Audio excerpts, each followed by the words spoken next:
So why do companies use applicant tracking systems?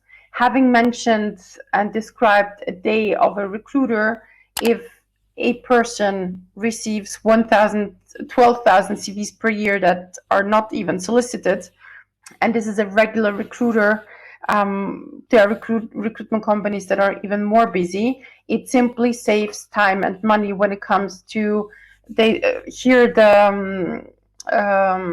research says 30 to 50 hours on physical application browsing. In the US, it helps prevent lawsuits when it comes to discrimination.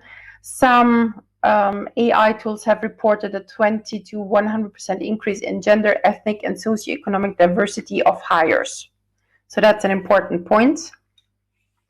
And of course, applicant tracking system means I can track all of my applicants in one system, so I know, has a candidate, are they coming back, are they reapplying, have they been in a recruitment process successfully, unsuccessfully. So I basically have a master system to track all the candidates.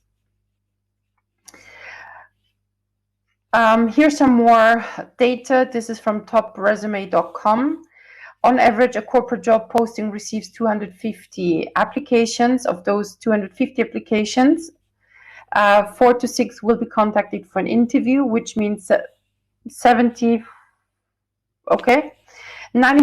of large organizations use ATS as part of the recruitment process. Big companies receive about 50,000 to 75,000 resumes each week. That could be, for example, like Amazon. And 75% of resumes will never be seen by human eyes. And I'll show you how that works in detail in a bit. Here's a list of applicant tracking system used by Fortune 500. The most used one is Taleo, followed by Workday, SuccessFactors by SAP, SAP, IBM Kinexa BrassRing, etc. How do you know? Here's another top 10 ranking prepared by, you have on the right Fortune 500 JobScan database, etc. One way or another, what you see, Taleo is the one used most commonly.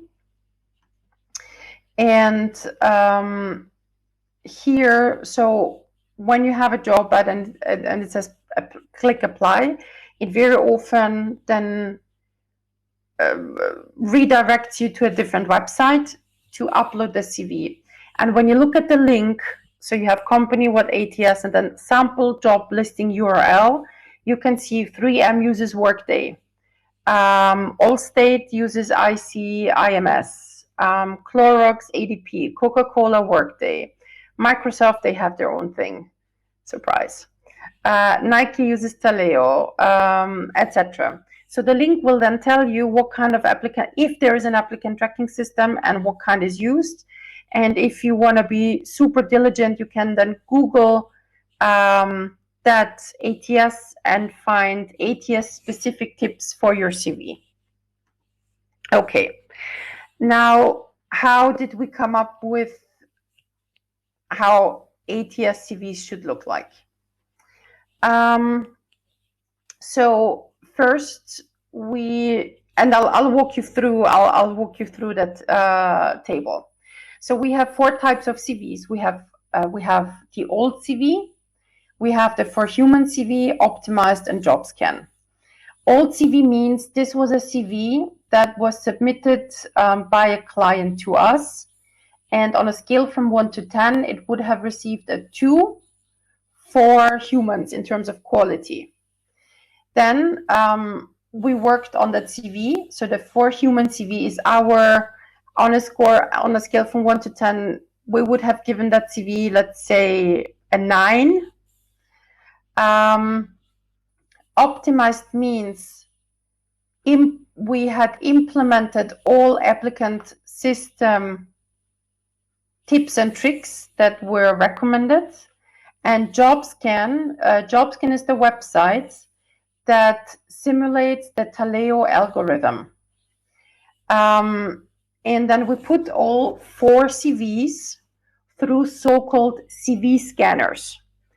The CV scanners are the websites you see on the very left. It's the first column. So you see VMOC, ResCore, Resume Worded, Skill Roads, and Live Career. So what's worth noticing here?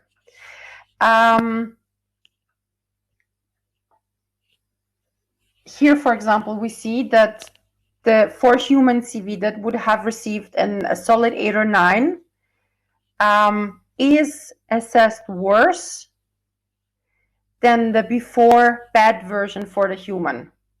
In other words, what's good for one isn't necessarily good for the other. It's a completely different approach. Livecareer.com, don't use that website. It doesn't matter what you put in, what you upload. You will always have 8 critical errors. This is more about selling their services. And here, when you look at the difference between optimized and job scan, if you work and use job scan as a guidance to optimize your CV, you are good to go.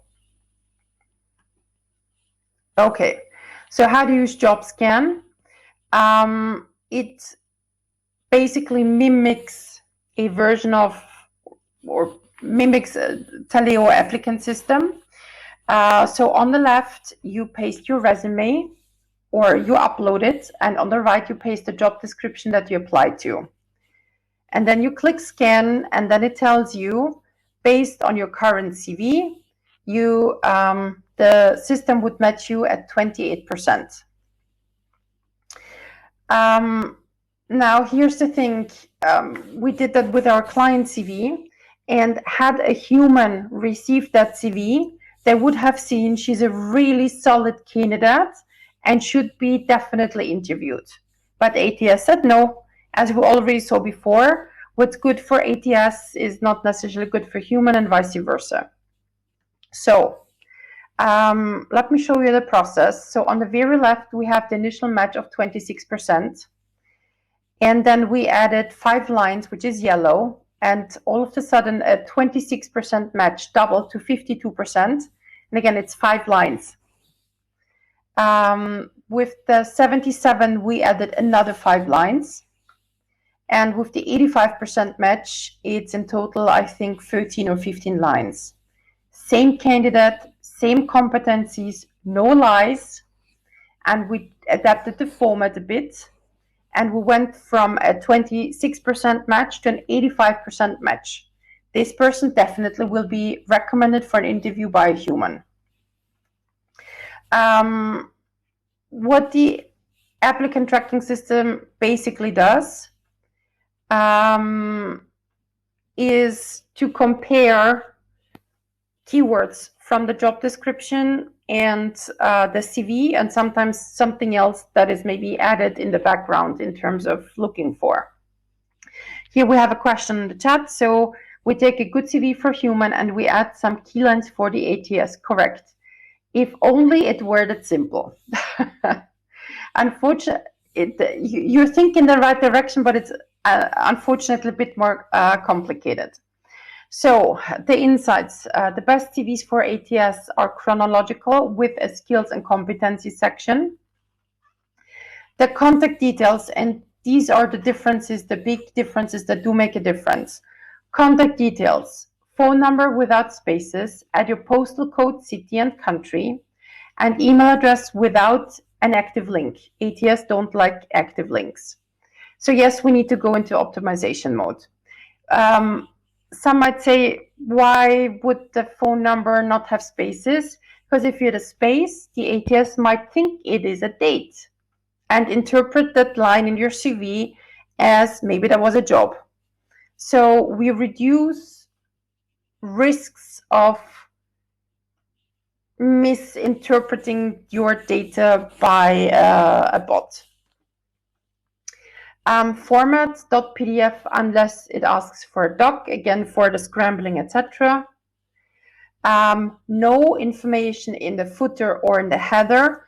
Very often the ATS can't read information that is in a text box or not part of the actual document.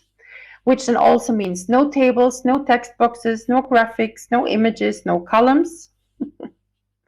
Length, it doesn't matter, or some say maximum 2 pages. However, the majority, it doesn't really matter because we go for keywords. Font, traditional black bolding is okay. Bullets, only standard bullets. Language, 0 mistakes. They do prefer active verbs, however, and I'll show you that in a bit. It is more about, again, the matching of the language in the job ad and the CV. Use long and short. So everybody would know what an MBA is, but if the job description or any future job descriptions that you could potentially be matched against would say Master of Business Administration, then they will not find the MBA. So if something can be written out or shortened, add the abbreviations and the long versions. And this is what I mentioned just before, exact words from job ad. So if the job ad says responsible for recruiting, selecting, orienting, training, don't write recruitment, selection, creation, etc. So it really looks for the exact matches. If you find a recording of one of my webinars or trainings from about 2 or 3 years ago, we ourselves would recommend to copy paste the job ad in white font. In the meantime, the applicant tracking systems have become smarter. So adding additional text in white font will not work. Don't repeat keywords at the end. Don't copy paste the job ad. Yes, what does work? Add keywords throughout the CV. Add competency section. Hi, you have just watched a little fragment of all the know-how at Career Angels that goes into finding the best possible job.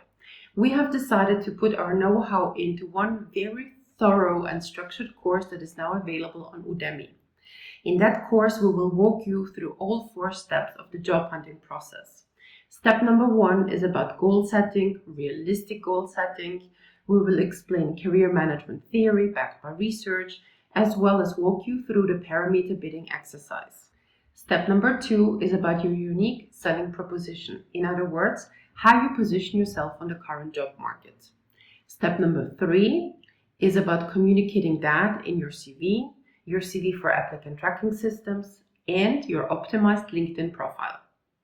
Step number 4, the last step, is about managing and navigating the job hunting channels, meaning how to network, how to apply to job ads, how to contact headhunters, and how to contact and reach out to decision makers at the companies you would like to work for.